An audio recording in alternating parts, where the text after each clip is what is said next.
जय हिंद बच्चों। मैं आप लोगों के लिए आज विज्ञान का बहुत ही महत्वपूर्ण और बहुत ही वीवीआई क्वेश्चन लेकर के आया हूं, जो कि एक परीक्षा के दृष्टिकोण से बहुत ही महत्वपूर्ण है। उम्मीद करता हूं कि आपका पिछला एग्जाम जो है मैथ का, हिंदी का और सोशल साइंस का जितना भी गया है सारा कुछ बहुत ही अच्छा गया होगा।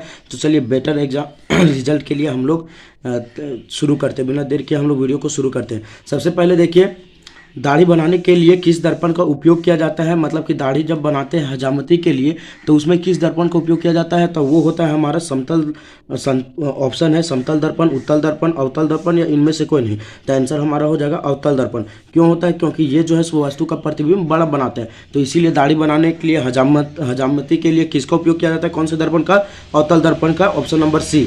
उसके बाद है गोलीय दर्पण की फोकस दूरी तथा उसकी वक्रता त्रिज्या में क्या संबंध है। मतलब कि गोलीय दर्पण की जो फोकस दूरी होती है एफ और उसकी वक्रता त्रिज्या अर्थात आर में क्या अंतर है। तो एफ जो है फोकस दूरी है, वो वक्रता त्रिज्या के आधा होता है। आप लोगों को पता ही होगा। तो देखिए ऑप्शन नंबर किस में हमारा? ऑप्शन नंबर बी में। तो ऑप्शन नंबर बी हमारा सही जवाब।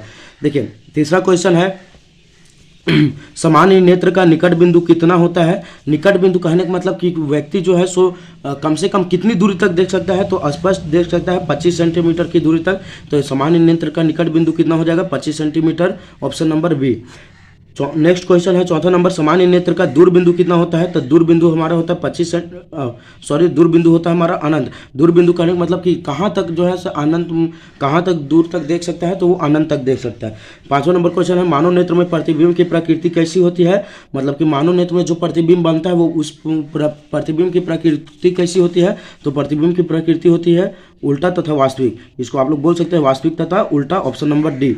मानव नेत्र में किस भाग पर प्रतिबिंब बनता है। ऑप्शन है कॉर्निया, परितारिका, पुतली या दृष्टिपटल। तो आप लोग को पता होगा कि दृष्टिपटल अर्थात रेटिना में जो है वो प्रतिबिंब बनता है। मानव नेत्र में किस प्रकार का लेंस होता है, ये आप लोगों को बहुत जरूरी पता होगा। उत्तल लेंस, अवतल लेंस, समतल या इनमें से कोई नहीं। तो समतल लेंस तो होता ही नहीं है, तो ऑप्शन नंबर ए उत्तल लेंस होता है। कौन सा लेंस होता है? उत्तल लेंस। उसके बाद ये देखिए 8 नंबर क्वेश्चन हमारा, मानव नेत्र के गोले का व्यास कितना होता है। तो अर्थात जो मनुष्य के नेत्र होता है उसका जो गोला होता है उसका व्यास कितना होता है। तो ऑप्शन नंबर है मेरा 2.3 सेंटीमीटर, 2.5 सेंटीमीटर, 2.7 या इनमें से कोई नहीं। तो option number 2.3 centimetre, option number A हमारा सही जवाब कौन सा होगा? 2.3 सेंटीमीटर। मतलब जो गोले का व्यास होता है वो कितना होता है? 2.3 सेंटीमीटर। अगला प्रश्न है मानव नेत्र में प्रवेश करने वाली प्रकाश की मात्रा को कौन नियंत्रित करता है। अर्थात मानव में जो नेत्र में जो प्रकाश अंदर की ओर जाता है तो उसको परावर्तित कौन करता है, नियंत्रित कौन कर देता है। तो नियंत्रित करता है हमारा पुतली। कौन करता है? पुतली, option number A. Next question है 10 नंबर, प्रकाश परावर्तन के कितने नियम है। तो आप लोगों को पता ही होगा, ये पूरा बच्चा सा क्वेश्चन है। प्रकाश परावर्तन का 2 नियम है। कौन कौन? तो एक होता है आपतन कोण तथा परावर्तन कोण।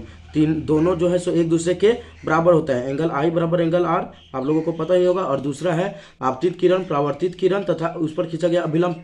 तीनों जो है वो एक ही समतल रेखा पर होती है।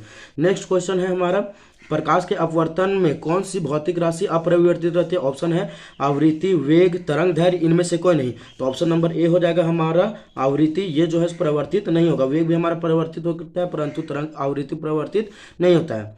नेक्स्ट क्वेश्चन है 12 नंबर कि 1 किलोवाट घंटा निम्न में से किसकी इकाई है। ये आप लोगों को पता होगा कि 1 किलोवाट घंटा जो है वो किसकी इकाई है। तो वो है शक्ति का। किसका है? शक्ति का।